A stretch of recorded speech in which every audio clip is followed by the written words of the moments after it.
So we've been touching a bit more on XDefiant because, not gonna lie, thinking about the full game's release and something to grind out again, well, I'm looking forward to that. But XDefiant is coming soon, as terrible as an answer as that is, but soon we'll get to play XDefiant. However, while we know the core makeup of the game's offering, there's a handful of question marks that I want to examine both potentially at launch and after that would be game changers for the game, I think. So consider this sort of my wish list for XDefiant and things that I'd love to see. But as we go along, feel free to chime in and let me know your ideal wish list on what you'd like to see included in the game. And if you enjoyed the video, you'll find it at all insightful, do me a favor and drop a like on it. As well, if you're new to the channel, consider subscribing to stay there with all things XDefiant ahead of the game's launch here in the near future. But for now, let's jump into it. So firstly, you got us hooked. You already got us playing the game. We already know we're going to be jumping on, but let's talk about how do you keep interest over prolonged periods of time. Of course, with a year one of content already supported and roughly mapped out, how do you keep player interest and sentiment as high as possible? For me, it comes down to things that organically increase playtime. For me, one of the leadoffs is good mastery rewards. Of course,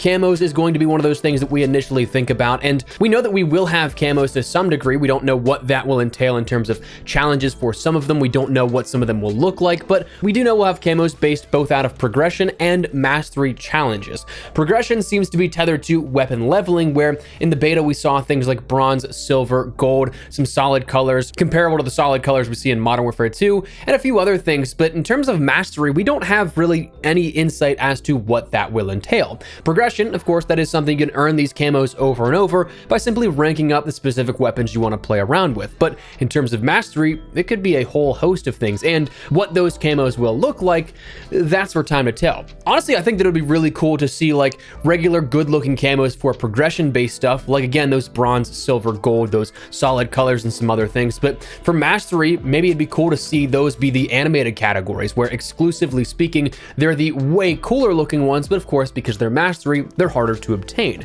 and of course are going to require specific challenges to complete them perhaps.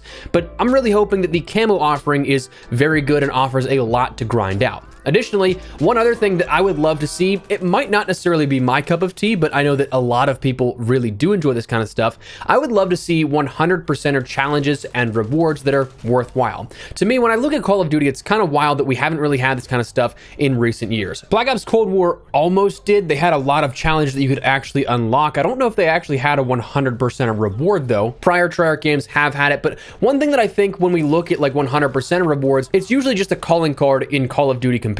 But feels like with COD anymore, even that's just few and far in between. I mean, with Modern Warfare 2, it feels like 90% of the calling cards are just bought store items, bundled in with a blueprint, operator, and other stuff. So you have stuff to grind out in regular challenges, sure, but there's nothing beyond like categorical mastery items of like 6 challenges. If you complete every single challenge in Modern Warfare 2, you don't get anything extra for it. The days of 100%er calling cards were incredibly cool, and of course, were for a specific type of player. It was something that was very niche, and sure, it might not get as much attention, but it's definitely something that I think is rewarding and allows players that are grinders to organically come back. They're going to want to strive for that goal, and with it being something that's longer term, I think that's something that can really help out big time. I'm a big camo guy, so of course, I'll always say, hey, put a really cool camo at the end of that kind of stuff. But even if it is just something like a calling card or some sort of customization item like that, I think it would be nice to have. Additionally, I think that when we move forward into post-launch and the seasonal system we'll see in year one, I think it's important to have seasonal rewards that are worthwhile as well. We know that we're going to see 4 seasons in year one. Beyond that, in year 2 and 3, if there is one,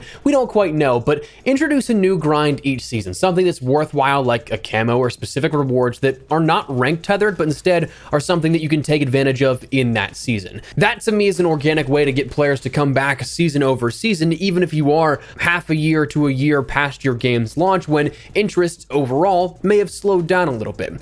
One way that may not be a huge fan favorite, but I think is a good way to organically encourage continued logins, was when Fortnite did, I don't know if they still do this, but I know that they did have seasonal challenges for items you could earn, but you have to complete, say, 7 sets of weekly challenges to do so. So at the earliest, you get your rewards in that 7th week of a season after its launch, something continually bringing players back, or they could, in theory, do all 7 weeks in that 7th week. Don't have to touch it until then, but it was something that was progressively rolled out. That was something that I didn't quite mind. I know, again, it might not be a fan favorite or something like that, might even be an incredibly hot take, but just as an example of kind of stuff that has happened where it's rewarded players for continually playing. Additionally, I'd love to see a compromise on the prestige system. Right now, we've talked about how the prestige system and how it's handled is kind of up in the air, whether it's going to be a classic 10 prestiges and done system, or if it's going to be a classic prestige system with more prestiges added in each season.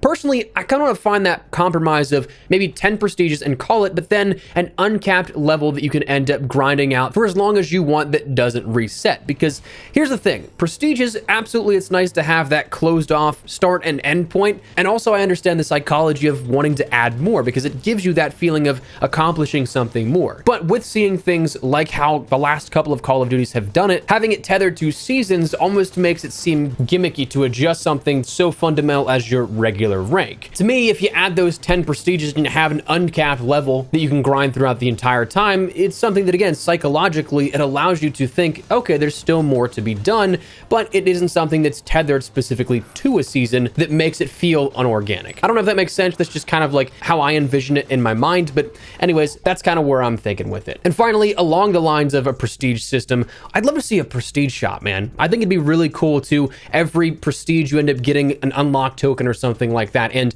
if we do move on into like an uncapped level thing, every 100 levels you get something like that. I think that'd be a really cool way to, again, allow for continual grinding and earning things throughout time, while also incentivizing more playtime and incentivizing players to keep grinding out through those ranks. That's just me though. But anyways, let's talk a little bit about gameplay related stuff. Honestly, a lot of the fundamentals here that we've seen for XDefiant, I'm a big fan of. I like the gunplay. Movement, as we've talked about, is a little clunkier, but it seems like that's something that is an underlying, not issue, but like it's not something that was made for an FPS game via the engine that the game's on, but they're working with it and always looking to continually make it better. I'm a huge fan of things like the practice range, how much is in there and in depth from seeing your numbers to how much you can customize in it. I love the fact you have in-depth stats in your creative class. That kind of stuff is awesome. But if I were to add a couple of things here, I would love to see optic and reticle customization. One thing that I really liked, honestly, one of the few things that I really liked out of the tuning system for Modern Warfare 2 was the ability to adjust your eye position. But I also, conversely, hated the fact that there was no reticle customization like Modern Warfare 2019 in Modern Warfare 2. Instead, it's tethered to attachment skins or specific attachments overall. So that's something that I would love to be able to swap a red dot for a blue dot or a green dot or a purple dot or something like that, but also be able to carry that into, say, different types of 3 to 4 times optics by comparison. I'd love to be able to customize to that degree in creative class. Beyond that, some of the things that I'd like to see just come down to other game modes that I think would be really good. I think hardcore modes and parity with those modes that we already see in, say, the arena types may help out with a lot of those mastery or progression challenges for camos in the future, but we'll see if that works out. But beyond that, I'd love to see some mercenary playlists for players that only play solo, so you're not being stacked up against other 2, 3, 4, 5, 6-man teams. Instead, make it so everybody can queue in as a mercenary solo so that there are no teams. It's instead truly just solo play to the purest degree. Then I'd also love to see just simple modes like TDM and FFA added in as well. Search is something that was mentioned that it will be coming at some point after launch, but TDM and FFA, I don't think anything's really been mentioned of that. And finally, the last things here that come down to it are some more managerial stuff that doesn't really affect gameplay itself, but instead comes down to, well, back-end stuff. The biggest thing is keep up the communication and transparency, because oh my God, has it been refreshing to see developers and the brands themselves actually interact with the community and build and take feedback directly from the community, actually apply that to the game. And if it's something that doesn't work, give clear and concise reasoning and answers as to why that wouldn't be able to happen, why something couldn't make a build, or why a bug or issue does exist. That stuff is just so incredible to me. Allowing players to have that peek behind the curtain, allowing to seemingly have this be a communal discussion in terms of game dev and not necessarily just a product to consumer relationship. Instead,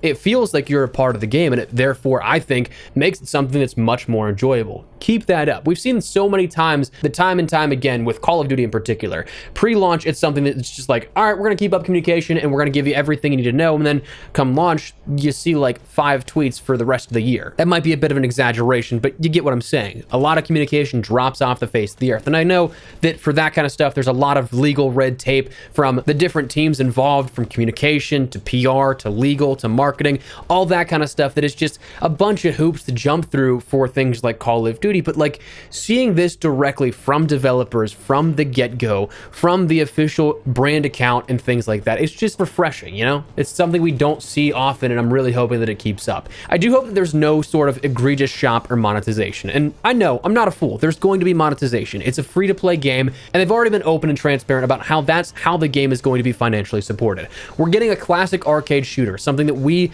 have been wanting for years, for free. Cosmetics and things are all optional, of course, absolutely. I think there is a way, though, to be able to rely on cosmetics, business side, and microtransactions that doesn't have to become egregious. What I hate is a strong word, but I honestly hate about COD Shop is that there's actually a ton of cool weapon skins in there on offer. Now, yes, I would prefer weapon camos and stuff, not blueprints, but even if they were camos, I still wouldn't be buying as much of anything because everything is in a bundle. You could want one weapon blueprint, or again, in theory, best case, one weapon camo, and it'd be tethered to something that is anywhere from $10 to $20 to $30 that you have to buy for that one singular item. Instead, I think the great way that you'd be able to handle this, and maybe I don't have all the facts here, maybe I am ignorant to the business side and how things do sell, but it is something that personally, I think that if you were to sell items individually, I would take a camo that I really enjoy for $2-3 or something like that, that I could apply to every single weapon. I would buy much more stuff if I could buy it individually rather than having to spend $10, $20, $30 at a time for one individual item. Because if you want that item, well, you don't really have as much cash to work for the next thing you might want, obviously. So if you allow that individuality and allow for purchases on a singular basis like that, I think that it would just help exponentially in increasing sales and increasing revenues as a result. Again, maybe I'm entirely ignorant to the workings of how this kind of stuff works and the market trends that go along with it, but that's just the way that I see it. And that'd be a way that I'd be totally fine with cosmetics and microtransactions in a game. But that's just me. Oh, also, please, for the love of God, don't make the XDefiant account tweet bundles every single day like Call of Duty does. Again, just me, but would very much so prefer that not happen. Anyways, that's some stuff that I truly think will be game-changing here, or could be game-changing. Some of this stuff may happen, some may just be a pipe dream, but it is something I wanted to put that out there here for you guys as we wait for XDefiant and as we wrap things up. Tomorrow we'll have, I think, another XDefiant video talking about everything you need to know here ahead of what a launch may eventually be, but just to kind of fill you guys up and keep you up to date with everything. But for now, that's what we're gonna call it. So let me know your thoughts down below. What do you guys think of this here? Is there anything you'd like to add to this list? Anything that you think really makes sense? Anything that you really agree with, disagree with? Whatever the case, drop your thoughts down below. But if you enjoyed the video, you found it at all insightful, do me a favor and drop a like on it. And if you're new to the channel, consider subscribing to stay up to date with all things XDefiant and other FPS content as well. Love to have you in the community, but for now, thanks so much for watching. Modest Man Espresso. I'll see you later. Take care and peace.